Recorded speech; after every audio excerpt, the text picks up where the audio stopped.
A FURB realizou nesta quarta-feira uma mesa redonda sobre desafios da ética socioambiental. E para conversar sobre o assunto estão aqui no estúdio os convidados Tânia Kunen, filósofa da Universidade Federal do Oeste da Bahia, que vai falar sobre a ética socioambiental, e o antropólogo Caetano Sordi, doutor pela Universidade Federal do Rio Grande do Sul, que vai abordar a ética interespécies. Muito obrigada pela presença de vocês aqui no estúdio, né? E a primeira pergunta é para a Tânia. Tânia, o que significa a ética socioambiental e quais são os limites éticos que a diversidade brasileira apresenta para nós? Sim, eu gostaria inicialmente de agradecer, o convite para participar aqui desse programa da FURB TV, cumprimentar todos os telespectadores da FURB TV. E em relação à sua questão, a filosofia, nas últimas décadas, tem se preocupado em contribuir em termos teóricos, em estabelecer fundamentos teóricos para que nós, seres humanos, possamos pensar as nossas relações com as formas de vida não humanas, com outras espécies animais, com os ecossistemas, com os biomas, com a natureza como um todo.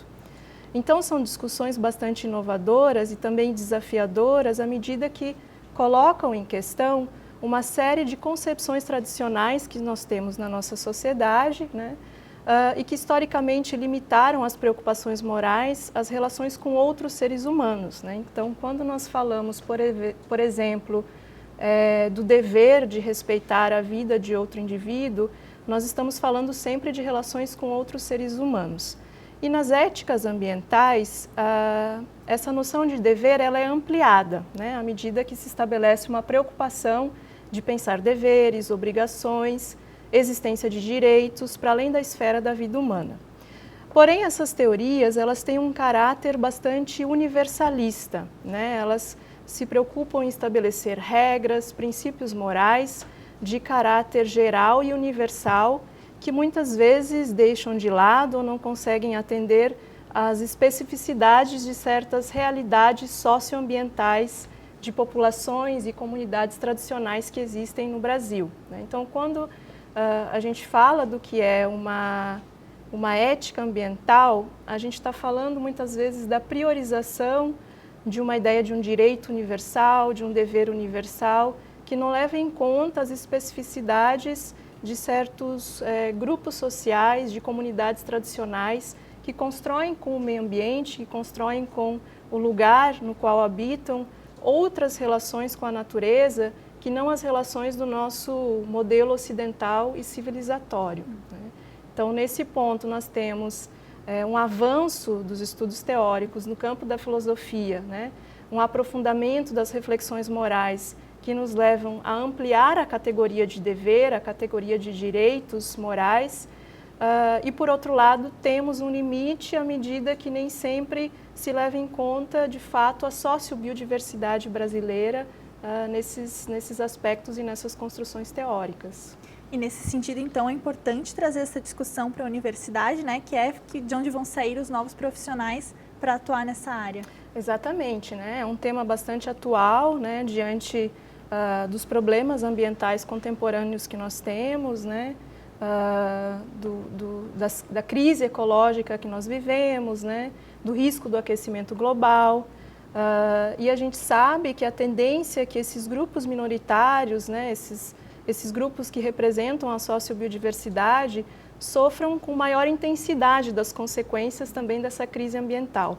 Então, daí a necessidade de nós trazermos isso para dentro do contexto universitário e estabelecer aqui um ambiente propício e aberto para refletir e pensar sobre essas questões e também, quem sabe, aprender alguma coisa com essas comunidades e esses povos tradicionais. Talvez eles tenham algo a nos ensinar, a como nós podemos repensar as nossas relações com a natureza, com as outras espécies e as outras formas de vida. E, Caetano, quais são os desafios de pensar a ética interespécies, visando assegurar a saúde única que envolve os humanos, os animais, o ambiente como um todo? Bom, primeiro eu gostaria então de cumprimentar os colegas aqui de auditório, aos telespectadores da FURB TV. Para mim também é uma alegria participar dessa atividade, do programa aqui, discutir essas questões que são bastante importantes e muito prementes no contemporâneo.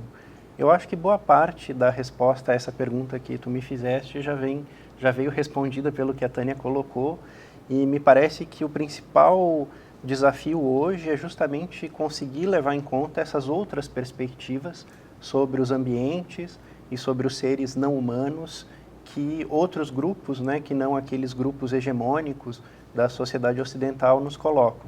Porque são grupos que estão aí já há muito tempo manejando o ambiente de forma sustentável, à sua maneira, com as suas próprias concepções do que seja a natureza. Às vezes são grupos que nem têm muito clara essa distinção de cultura e natureza, como a nossa cosmologia, né, o nosso modo de pensamento ocidental se acostumou a fazer, e que é fonte de boa parte dos problemas que nós estamos vivendo, e que sem dúvida são lições que nós podemos adquirir no contato, né, e tendo a compreensão intercultural com essas outras populações.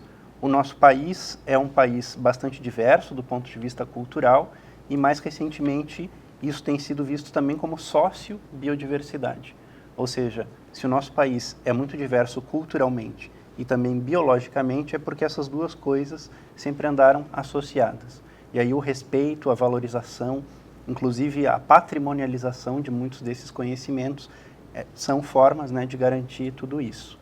Pensando nessa perspectiva de uma saúde única, né, que hoje tem sido colocada por algumas organizações, a Organização Mundial da Saúde, de certa maneira isso reproduz um pouco o nosso modo ocidental universalizante de colocar as coisas.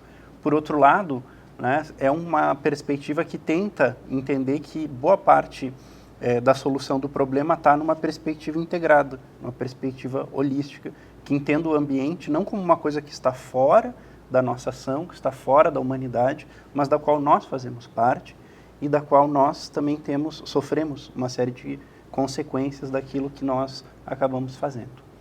E vocês acreditam que ainda existe uma dificuldade de pensar nesse ambiente integrado, ou as pessoas já estão mais acostumadas a pensar nessa relação que existe entre as várias espécies? Olha, eu acredito que ainda há um pensamento hegemônico bastante forte que vê a natureza, né, essa natureza com N maiúsculo, fora de nós, fora da humanidade, como uma esfera que não nos diz respeito, ou que muitas vezes, pensando sob um outro ponto de vista, em que o ser humano sempre aparece como o elemento degradador desta natureza, mas sempre como esse domínio à parte de nós.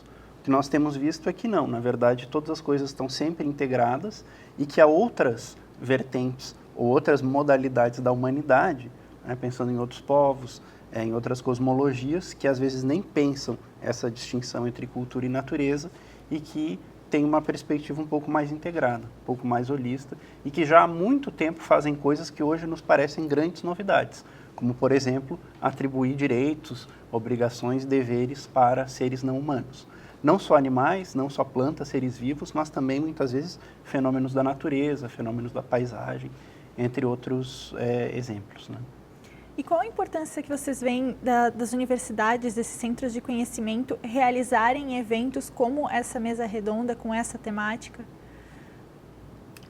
Bom, eu acredito que a importância está justamente, retomando também um pouco da fala do Caetano, a importância está em perceber que, embora esse nosso modelo de vida, né, hegemônico, onde a maioria das pessoas se encontra na cidade, no ambiente urbano, né, gera em nós essa ideia desse afastamento da natureza e essa ideia de natureza como algo externo, em relação ao qual nós temos uma separação enquanto espécie, né, em razão da racionalidade que nós desenvolvemos e que é algo que nós valorizamos também enquanto sociedade e cultura, né.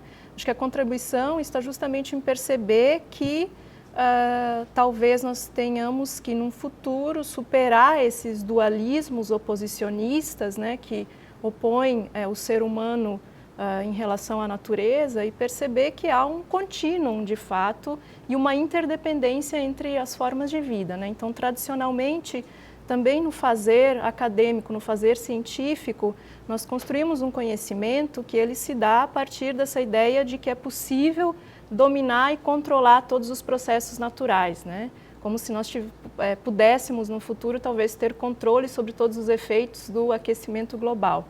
E talvez não seja essa de fato a solução, né? Talvez nós tenhamos que pensar também em rever o nosso próprio modo de vida, o nosso próprio modelo de sociedade, né? De modo a expandir o nosso olhar e perceber essa interdependência das formas de vida humana em relação à natureza, ao meio ambiente, né? E às outras formas de vida. Bom, então a gente encerra por aqui a nossa entrevista, né? Agradeço mais uma vez a presença da professora Tânia, né, aqui conosco no estúdio.